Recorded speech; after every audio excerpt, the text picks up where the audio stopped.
So Representative Rivard, can you tell us a little bit about your experience down there in Madison and with this budget repair bill? Well, it's been quite an experience. Being a brand new politician, if you want to call it that, or a citizen statesman, this is all new to me, and I guess my impressions are coming from the business world, the last 40 years of my life, and seeing the difference in how things work in Madison. The things that stuck out to me the most is the deception and the outright lying, and I'm going to be perfectly honest with you. There's a lot of lying going on down there, and misinformation and deception and stuff like that. That stuck out the most to me. The other thing that really, literally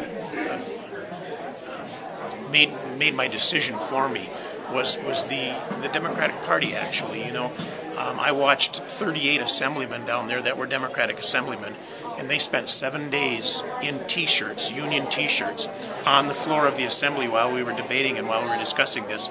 We're not allowed to do that. We can't show any sign of our preference on how we're going to vote. We can't use any props or anything like that. Did they actually violate the protocol for the assembly? They're trying to say that there was just clothing. Well, when you've got a union T-shirt on with wording on it, that's a prop. Okay. We allowed them to do it. We did a lot of things. We allowed them to do a lot of things. We pushed the rules for them just to placate them and to keep them under, from getting too crazy. So we did. We bent the rules a lot for them. We bent the rules, and went way beyond. And as you obviously see how many hours we spent in deliberations. We were in deliberations for 64 hours. And I was actually up without any. I had less than an hour of sleep in 70 hours. I sat in the same suit for 4 days. We did that because this is the process. That's democracy. They have the right to speak. And we let them. We had a 17-hour hearing on this budget bill. We spent 17 hours taking testimony from 400 or 500 people, but that wasn't enough. We had 64 hours of deliberation, but that wasn't enough. Nothing was ever enough, and it just got to the point where it had to end. Friday, February 25th, there was a demonstration in Spooner, and I talked to a lot of the people that showed up there. Teachers, city workers, county workers, variety of people from all over the area. They all said that they were fine with the financial concessions for the pensions and the insurance, but it's the collective bargaining part. Why is that so critical to what Governor Walker wants to do? Well, this whole thing morphed over the period of time from over 2 weeks, from the 3 weeks from the time it was announced. It was all about money at first, and then it kept morphing. And when it finally got down to the end, it all came down to one thing. We ended up with collective bargaining as the one issue. And if everybody says there's no fiscal effect on collective bargaining, there's a huge fiscal effect on collective bargaining. Work rules are a big part of collective bargaining. There's so many parts of that. Collective bargaining was we were warned against that. FDR, of all people, warned against collective bargaining for public employees. And everybody says, well, why not? Well, there's a whole difference. There's a big difference between public employees and private employees. A public employee, I am their representative. I'm a representative of the people of the state of Wisconsin. I represent everybody. So when we go to the bargaining table with the employees that we have to hire to operate the business, the government, I am your representative when I go to the bargaining table. When the employee goes to the bargaining table, they're saying, well, I want to be represented too, so they want to form a union and be represented. Okay, we allow them to do that. And they sit across the table from the taxpayer. They have their union representative sitting with them, and you, the taxpayer, have me sitting with you. And we start to negotiate. What's happened over the years is the Democratic Party is completely taken over by the unions, and like I say, all these assemblymen are sitting there with union T-shirts on, so they have been bought and paid for by the unions, and they're representing the unions. So what happens in the negotiation, the taxpayer's person, the assemblyman, gets up from the table, goes around the other side and says, by the way, I'm a union rep, and I'm going to stand with the unions and the workers. Now, Mr. Taxpayer, you're on your own. Now, if you don't think that's not a recipe for disaster, that's exactly why we have the fiscal problems we have right now.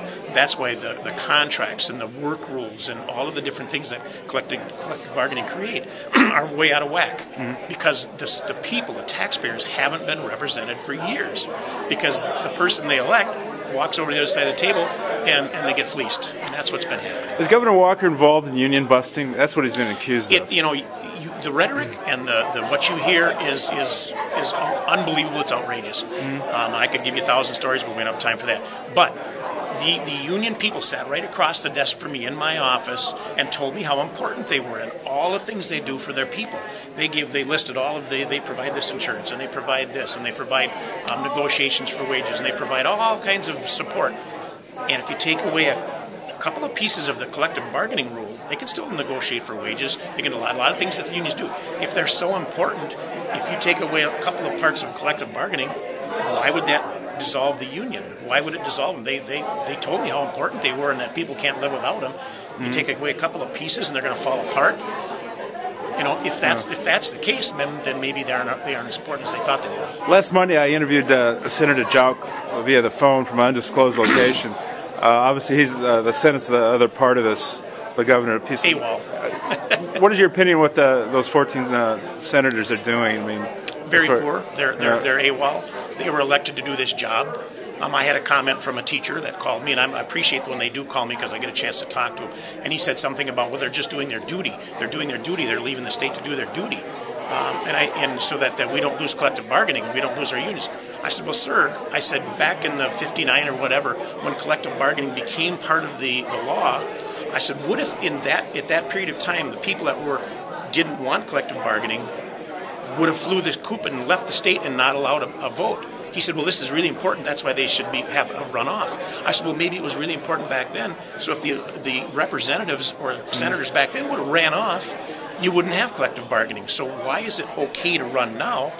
What if they would have ran then? So anytime a vote, you know, the people elected X number of representatives, and they are all supposed to vote. If they don't have to vote whenever they think they're going to get beat, do we have a democracy? Do we have representatives? If next time a bill comes up that I don't agree with, there's 58 of us Republicans. If all 58 of us leave, there's never going to be what they're setting a precedent for. They're setting a precedent for laws to cover this, and if you abandon your post, there's going to be ramifications. There needs to be ramifications. We're elected to represent the people, and if we don't do it, that's a dereliction of duty, and there should be ramifications, whether they instantly abdicate their seat and there's a special election or something. That will come. People are going to get fed up with this, because then you don't have a representative type government. Whoever decides to stay in the state can't vote because some of them leave.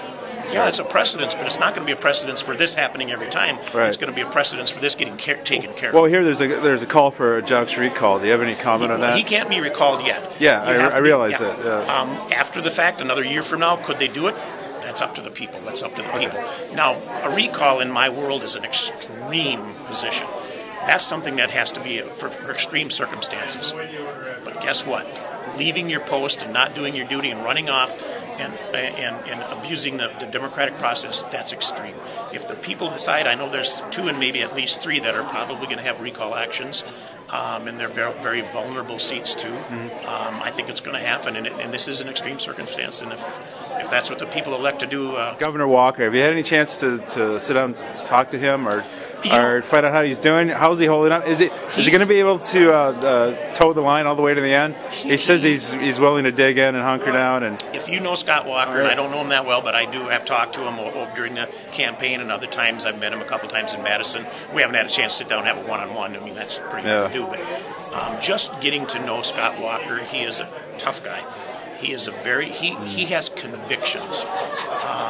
The people that voted for this, the 51 of us that voted for this, have convictions. I can't tell you how many threats I got over the last week and the names I've been called. And, I mean, economic threats to my co-workers, to myself, to businesses, and people that supported me. There were some horrible things that happened during this thing. That's not democracy. This is orchestrated. Whether it comes from the Democratic Party for Wisconsin, I think it comes from a lot bigger than that. I think it comes from the DNC. I think it comes from the unions. There's no question about it. It comes from Obama's campaign committee. This is an orchestrated thing, how they're actually doing this and how they actually pretty much basically filibustered the assembly until we finally got the vote. This is orchestrated, and the reason this pressure is on is to get him to crack. I watched it right in the assembly. Right. We had 58 votes, and it went down to 51. There was some of the members that were fearful and petrified and afraid to pull that vote off. They literally cracked. And that's the whole idea of this thing, is if you let it go long I guess that's enough, the question. How do the senators, do you have any idea? Do you have any... I talked to them the other day. I met with a few of them, and at this point in time, they're rock solid.